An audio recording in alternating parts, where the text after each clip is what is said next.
Hi everyone, welcome to our YouTube channel black diamond. BCCL की ओर से news आ रही है। धनबाद कोयलियरी कर्मचारी संघ ने कोयला भवन के समक्ष प्रदर्शन किया। उन्होंने कहा सरकार व बीसीसीएल प्रबंधन है मजदूर विरोधी। 11वें जेबीसीसीआई के गठन के समेत 31 सूत्री मांगों को लेकर धनबाद कोयलियरी कर्मचारी संघ ने शुक्रवार को बीसीसीएल मुख्यालय कोयला भवन के समक्ष प्रदर्शन किया। प्रदर्शन में उन्होंने बताया कि आवास मरम्मत, नियोजन, ठेका मजदूरों के वेतन व कल्याणकारी योजनाओं का लाभ श्रमिकों को नहीं मिल रहा है।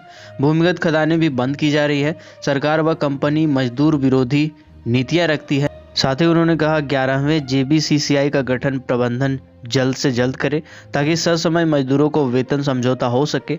उन्होंने ये भी कहा कि केंद्र सरकार साजिश के तहत कोयला को निजी हाथों में सौंपने में लगी है। श्रम कानून में संशोधन पर कमर्शियल माइनिंग के लिए निजी कंपनी को लाभ पहुंचाया जा रहा है। मजदूर विरोधी नीतियों के खिलाफ आंदोलन तेज करेगा। वही वामंस के झारखंड प्रदेश महामंत्री विदेश्वरी प्रसाद ने कहा है कोयला उद्योग संकट के दौर से गुजर रहा है। बीसीसीएल ने सभी कोल प्लांट को बंद कर रखा है। वासरी को भी बंद करने की साजिश की जा रही है। सरकार देश के सभी उद्योगों को निजी हाथों में सौंपना चाहती है। इसके खिलाफ आंदोलन तेज करेंगे।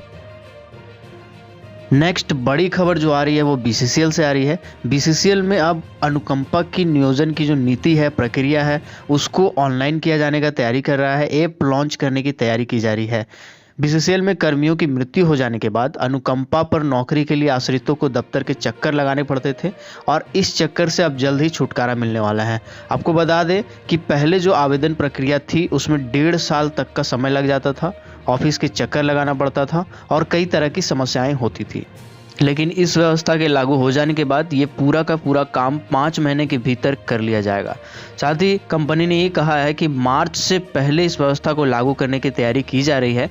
इसमें पूरा प्रोसेस को ऑनलाइन कर दिया जाएगा और इसके लिए खास ऐप भी डिज़ाइन किया जाएगा जिसमें कर्मी जो भी आश्रित कर्मी हैं वो नियोजन के लिए ऑनलाइन एप्लीकेशन कर सकेंगे। साथ ही जो भी ज़रूरी दस्तावेज है उनको ऑनलाइन ही अपलोड करना होगा। इससे यह भी पता चलेगा कि क्या स्थिति है, कितनी वेटिंग है और ऐप में और भी बहुत सारी जानकारी मिलेगी। आपको बता दें कि अभी ये व्यवस्था जो है उसको ऑफलाइन रखा गया है जिसमें बहुत तरह की समस्याएं होती है। 1 से 1.5 साल का समय लग जाता है, कभी ज़्यादा भी समय लग जाता है। लेकिन इस व्यवस्था को लागू हो जाने के बाद पूरी तरह से ट्रांसपेरेंसी भी रहेगी और टाइम जो है वो कम लगेगी। आपको ये भी बताते चले कि अनुकंपा पर नौकरी के अभी 300 से ज़्यादा मामले लंबित चल रहे हैं। हर साल बीसीसीएल प्रबंधन की ओर से कहा जा रहा है कि हर साल लगभग 300 कर्मियों के आश्रित अनुकंपा के लिए अप्लाई करते हैं, अनुकंपा बेस्ड जॉब के लिए अप्लाई करते हैं, जिसमें उनको जानकारी और कागजात के अभाव में कई बार चक्कर लगाना पड़ता है और कुछ दलालों के चक्कर में भी फंस जाते हैं। यह ऐप लॉन्च होने से इनमें लगाम लगेगा। साथ ही उन्होंने ये भी कहा है कि आवेदन के लिए जो आवेदक है उसको सिर्फ एक ही बार दफ्तर बुलाया जाएगा जिसमें डॉक्यूमेंट वेरिफिकेशन, कागजात की जाँच की जाएगी। बाकी पूरा का पूरा प्रोसेस ऑनलाइन किया जाएगा। नेक्स्ट न्यूज़ कोल इंडिया लिमिटेड से आ रही है। नौकरी नहीं लेने पर पत्नी को 40,000 मिलेगा कंपनसेशन। नौकरी में रहते अगर कोयला अधिकारी ग्रेड के जो अफसर हैं उनकी अगर मौत हो जाती है तो उसके आश्रित अगर नियोजन नहीं लेना चाहते यानी नौकरी नहीं लेना चाहते हैं तो उसकी पत्नी को हर महीने 40,000 रुपया भुगतान किया जाएगा और ये तब तक किया जाएगा जब तक जो पति का सर्विस अवधि है वो बचा हुआ हो। इससे संबंधित आदेश कोल इंडिया ने पहले ही जारी कर दिया था। यह राशि पहले 16,400 रुपया था लेकिन इसको बढ़ा करके 40,000 रुपया कर दिया गया है। इस दौरान इस तरह के मामले में संशोधित मुआवजा के अनुसार एरियर का भी भुगतान किया जाएगा। आपको बता दें कि 2 सितंबर 2020 को कोल इंडिया बोर्ड की बैठक में इसे स्वीकृति दी गई थी।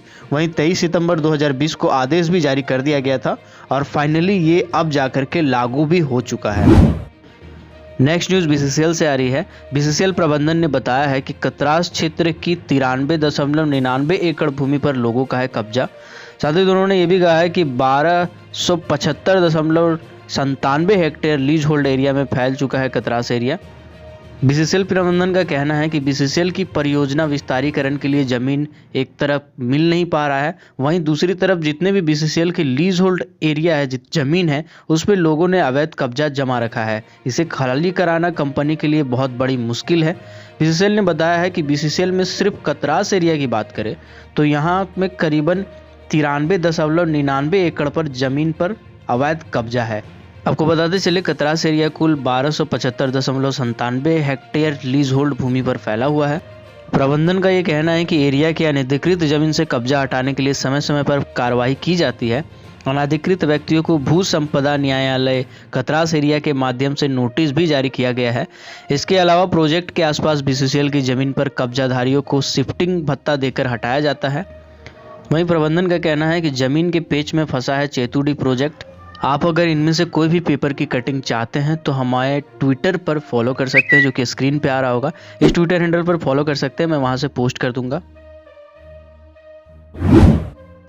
नेक्स्ट न्यूज भी बीसीसीएल से आ रही है। बीसीसीएल के मैनेजमेंट ने कहा है कि कोयले की प्राइस में हुई ऐतिहासिक कटौती। आपको बता दें चालू वित्तीय वर्ष यानी 2020-21 में अप्रैल से अक्टूबर तक बीसीसीएल का कोयला डिस्पैच प्रभावित रहा है।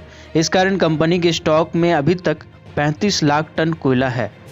कंपनी प्रबंधन ने कोकिंग कोल का आयात कम करने, बड़े पैमाने पर नए ग्राहकों को कोयला बेचने तथा रैक मोड से अधिक कोयला बेचने का निर्णय लिया है। इसके लिए कोयला के प्राइस में ऐतिहासिक कटौती की गई है।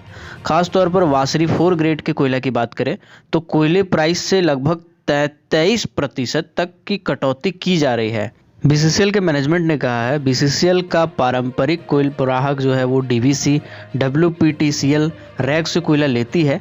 उनके पास पहले से कोयले का पर्याप्त स्टॉक है। ये कंपनियां ससमय कीमत भी नहीं चुका पा रही है, इसीलिए कंपनी नए ग्राहक तथा रेल मोड से कोयला बिक्री पर जोर दे रही है।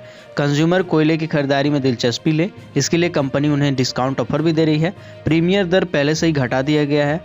वहीं कीमत में भी 23% तक की कमी की गई है। इसके फलस्वरूप कोयले का जो नोटिफाइड प्राइस था उनमें 15% तक की कमी हो जाएगी। इस वजह से ऑक्शन के बाद बीसीसीएल का कोयला ईसीएल और सीसीएल से भी सस्ता हो जाएगा। कोल इंडिया लिमिटेड से एक बहुत बड़ी खबर आ रही है। कोल इंडिया के रिटायर कर्मियों को फिलहाल नहीं दिए जाएंगे ग्रेजुएटी के 20 लाख रुपये।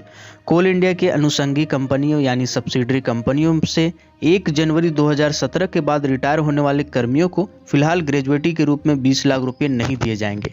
इस समय रिटायर होने वाले कर्मियों को 10 लाख रुपये ग्रेजुएटी दी गई है।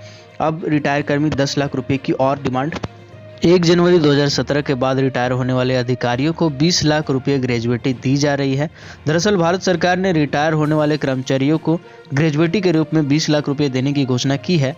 रांची में हुई एपेक्स जेसीसी की बैठक में मजदूर यूनियन के प्रतिनिधियों ने बकाया ग्रेजुएटी देने की मांग की थी। कोल इंडिया से जारी बैठक में चेयरमैन ने कहा है कि सरकार इस पर गंभीरता से विचार कर रही है, लेकिन इसके लिए कंपनी की आर्थिक स्थिति भी देखनी होगी। अभी तक करीबन 3500 रिटायर कर्मियों को नहीं मिला है लाभ। कोल इंडिया में 1 अप्रैल 2018 के बाद रिटायर हुए कर्मियों को 20 लाख रुपये ग्रेजुएटी मिल रही है। 1 जनवरी 2017 के 1 अप्रैल 2018 के बीच रिटायर होने वाले कर्मचारियों को यह लाभ नहीं मिल रहा है। इस पर करीबन 800 करोड़ रुपये का खर्च का अनुमान है। आई होप आपको ये वीडियो पसंद आया होगा। अगर आपको ये वीडियो पसंद आया तो इसे जितना हो सके शेयर करें, और अगर अभी तक आपने हमें ट्विटर पे फॉलो नहीं किया है तो ट्विटर पे फॉलो कर दें, ताकि मैं जब भी वहाँ पे इन न्यूज़ का पेपर का कटिंग डालूँ या कोई PDF डालूँ तो आप उसे देख सकें। और अगर अभी तक आपने हमारे चैनल को सब्सक्राइब नहीं किया है तो हमारे चैनल को सब्सक्राइब कर दे, बेल आइकन को प्रेस कर दे, ताकि कोल इंडिया से रिलेटेड, कोल इंडस्ट्री से related, metal mining, power sector से रिलेटेड, वैकेंसी से रिलेटेड न्यूज़ अपडेट से मैं आपको अपडेट रख सकूँ। Keep watching, keep supporting. Till then, Jai Hind.